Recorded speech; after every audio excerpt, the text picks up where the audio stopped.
Bonjour à tous la famille, c'est Francky Foot, j'espère que vous allez bien. On se retrouve aujourd'hui pour le débrief de Marseille-Clermont. Victoire de l'Olympique de Marseille 1-0. Bon, c'était un match quand même assez difficile, surtout en deuxième mi-temps. Mais voilà, on va débriefer ce match ensemble. Alors je vous mets la composition de l'Olympique de Marseille juste ici, où on avait donc Paul Lopez dans les buts, une défense à 3 avec Mbamba, Bailly et Samuel Gigot. Klaus Tavares dans les côtés, Rongier et Pape Gueye au milieu de terrain. Il a fait un petit peu tourner, ça a payé parce que Pape Gueye a marqué, même s'il n'a pas été non plus flamboyant. Et une triplette, Payet, Guendouzi et Alexis Sanchez. Voilà, donc on va démarrer ce débrief ensemble. Je vous mets aussi les stats du match ici, où on voit clairement que l'OM a dominé cette rencontre. Même s'il y a eu des temps moins bien en deuxième mi-temps où Clermont aurait pu égaliser. Mais dans l'ensemble, voilà.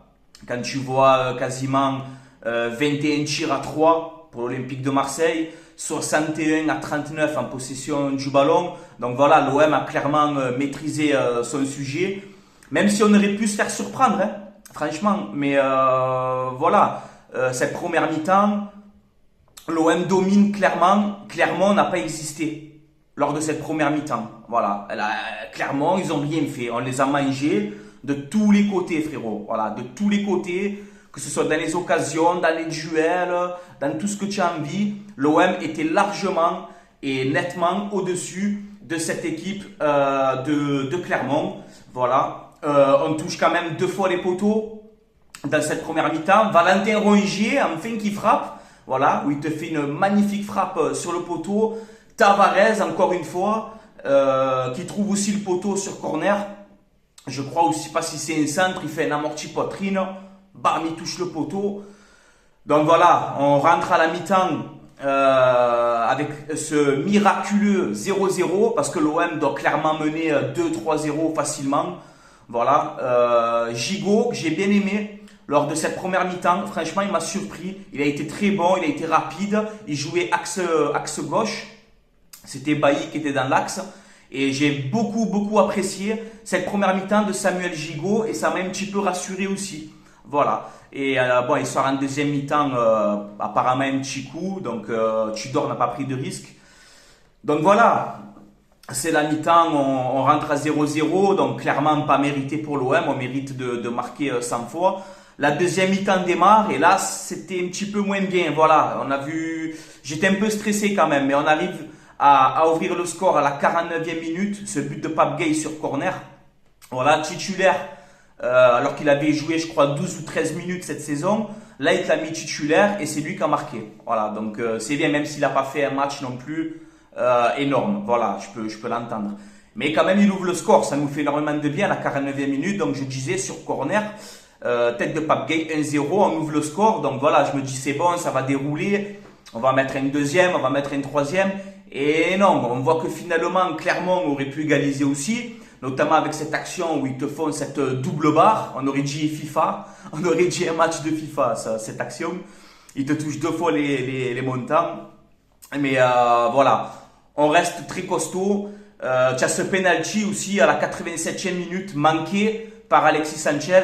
Alors j'ai vu une stat, il me semble que Alexis Sanchez, ses 14 derniers penalties, je crois que c'est 8 buts marqués, un truc comme ça. Donc on voit que Alexis Sanchez, dans les pénaux, c'est pas trop son point fort. Et hier aussi, il a été moyen. Voilà, le défenseur de Clermont, quand même, il s'est bien occupé de lui. Voilà, il a pas été bon hier, Alexis Sanchez. Voilà, je dis la vérité, je reste objectif. Et voilà, hier c'était assez compliqué. Il était pour moi beaucoup trop esselé. Et voilà, contre Nice, ça a marché seul en pointe. Mais là, hier, on a vu que seul en pointe, c'était compliqué pour Alexis Sanchez. Mais voilà, on arrive à s'imposer. 1-0. Alors, moi, je voulais les 3 points. Clairement, hein, c'était l'objectif. Je voulais les 3 points. Et c'est fait pour l'OM. Donc, voilà, quand tu prends 13 points sur 15 possibles, le bilan comptable, il est bon. Côté Olympique de Marseille, sur ça, on peut pas critiquer. Voilà, 13 points sur 15, moi je signe, hein, je vous dis la vérité. Surtout quand j'ai vu les matchs de préparation, vous le savez, mon inquiétude à la base. Là, voilà, et je vois qu'hier, l'OM, quand même, dans l'ensemble, fait un bon match, il y a du jeu, on se crée des occasions. Et voilà, on va faire les tops et les flops de cette rencontre. Alors, franchement, hier, quelque chose qui m'a régalé, qui m'a plu, c'est le côté défensif. On est la meilleure défense du championnat aujourd'hui, qui l'aurait cru. Mais hier, la paire Bailly-Mbemba, c'est de l'or, ça. Franchement, hier, les deux, là, surtout quand tu sais que Bailly, il n'a pas joué pendant un petit moment quand même à Manchester. Il n'est pas prêt encore physiquement. C'est vraiment prometteur. Voilà. Et Mbamba, tu es le taulier de la défense. Et tu mérites le petit brassard, mon bébé. Tu mérites le brassard. Hier, il te fait des percées. Tu es un monstre. Voilà, tu es un monstre. La paire Bailly-Mbamba, bon, Balerdi a remplacé Gigot en deuxième mi-temps. Mais même en première mi-temps, ce que j'ai aimé, hein, Bailly, Mbamba, Gigot, franchement, j'ai aimé. Voilà. Chaque fois que les attaquants de Clermont avaient le ballon, où ils affrontaient notre défense, tu avais Mbamba et Bailly, boum, ils sortaient comme deux vautours. Ah, c'était impossible pour les Clermontois hier. Vraiment une défense très, très, très solide. Voilà, donc je suis content de cette nouvelle charnière centrale. Voilà. Ensuite, j'ai mis qui? Paul Lopez. Voilà, encore un clean sheet, hein, deux matchs d'affilée, donc ça fait plaisir.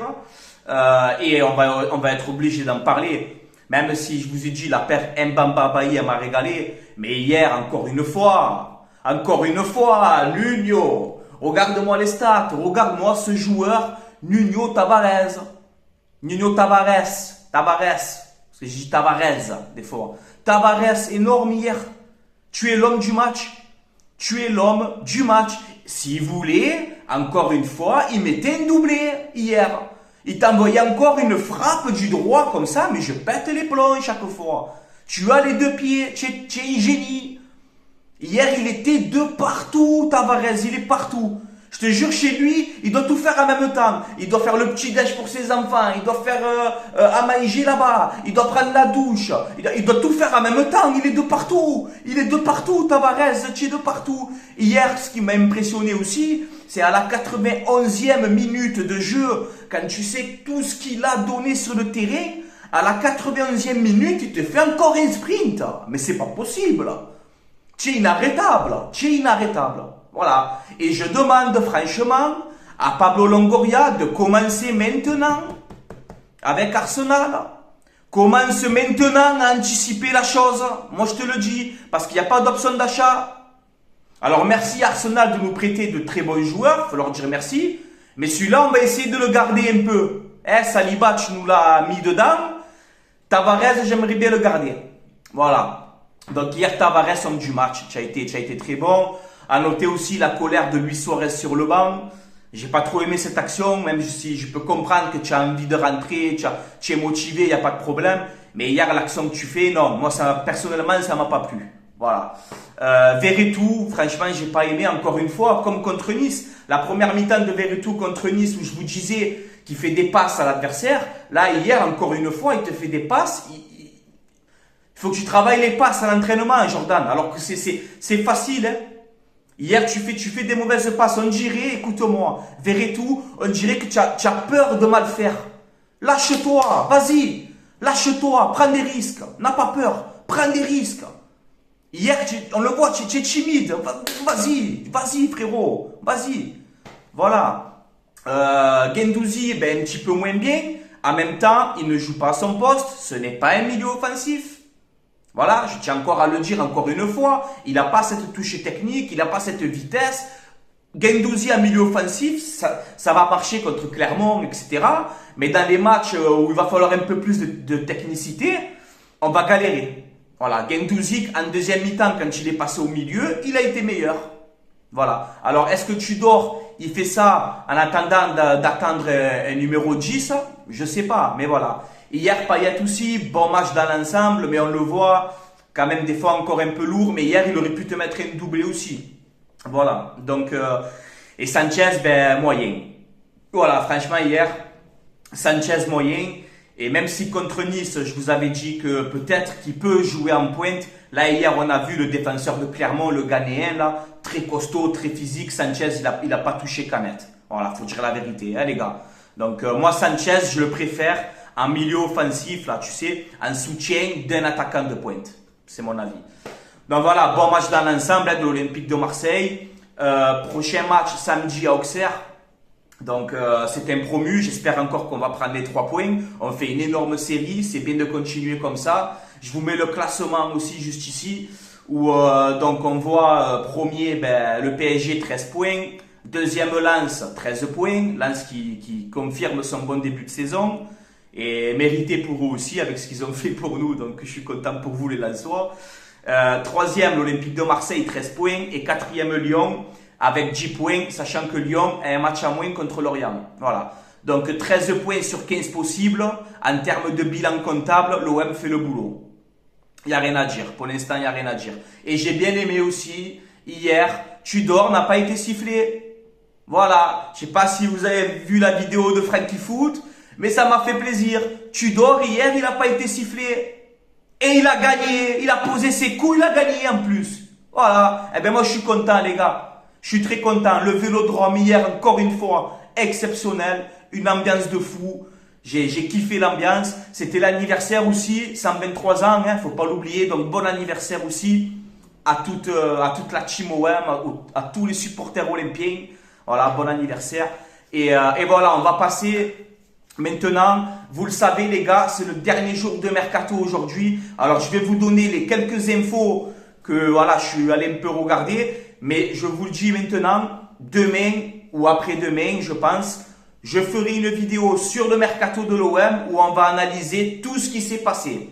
Et je pense qu'elle va durer longtemps celle-là parce qu'il y a eu encore une fois du mouvement à l'Olympique de Marseille. C'est impressionnant. Alors je ne vais pas débriefer tout ce qui est arrivé dans le club, dans l'organigramme, ça va être trop long. On va parler surtout des joueurs. Mais cette vidéo, je la ferai jeudi.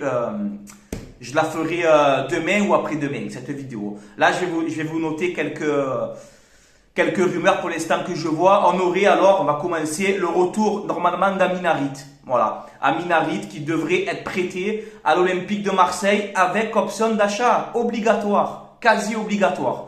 Donc voilà, Amin Harit pour effectuer son retour à l'OM. Perso, moi je suis content, on a vu que Malinowski, il y avait un accord contractuel avec le joueur, tout ça, mais l'Atalanta, il demande 25 millions. Donc je trouve que ça fait quand même un peu cher pour un joueur qui va approcher la trentaine d'années. Mettre 25 millions, c'est un très bon joueur. Mais après, voilà, on reproche à Strootman 30 millions où on s'est fait mettre à l'amende.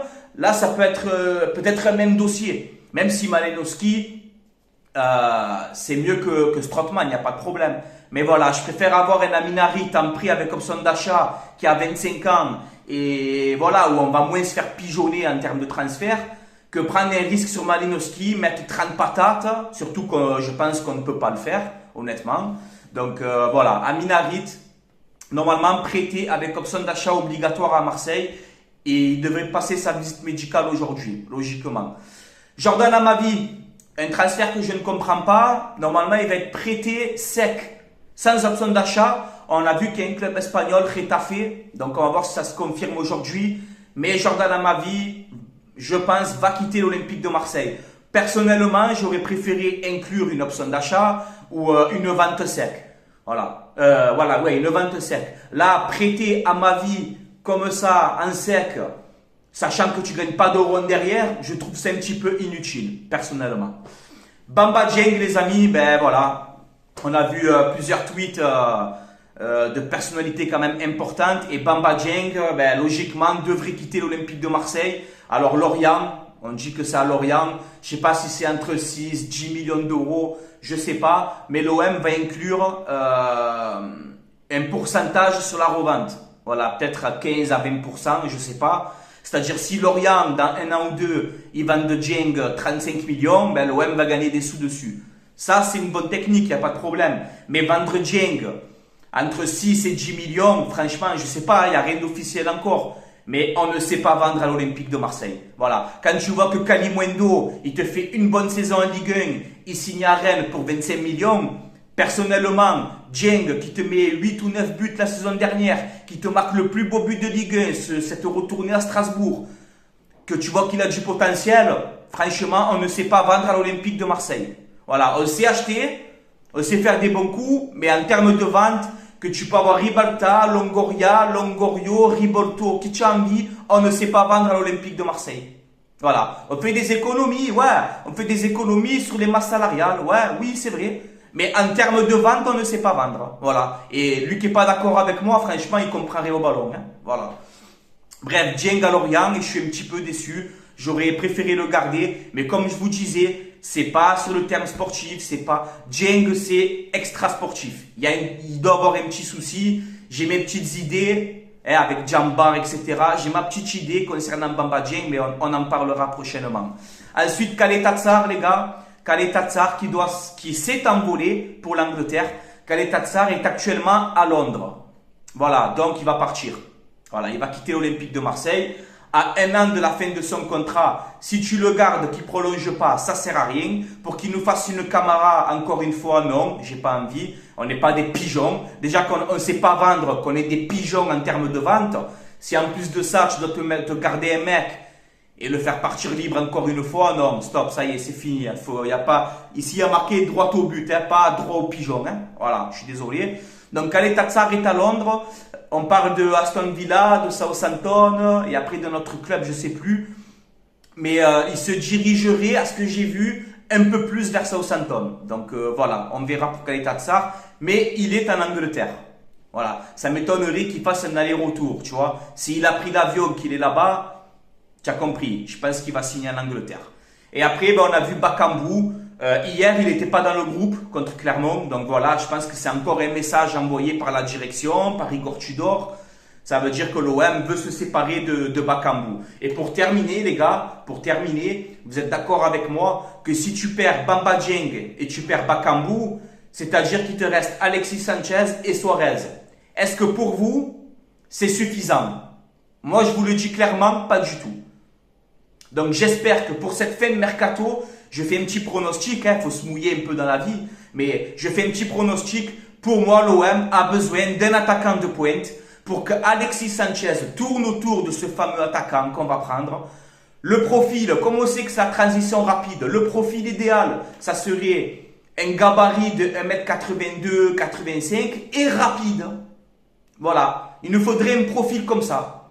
Moi, c'est ce que je ferais. Si j'aurais été Longoria, je chercherais un profil comme ça. Donc pour moi, les départs, à part Dieng, sinon je suis d'accord avec les départs qui va se passer. L'arrivée d'Aminarit, c'est mieux que rien, déjà. Voilà, il va falloir faire tourner tout ça. Donc Aminarit en turnover, franchement, je valide.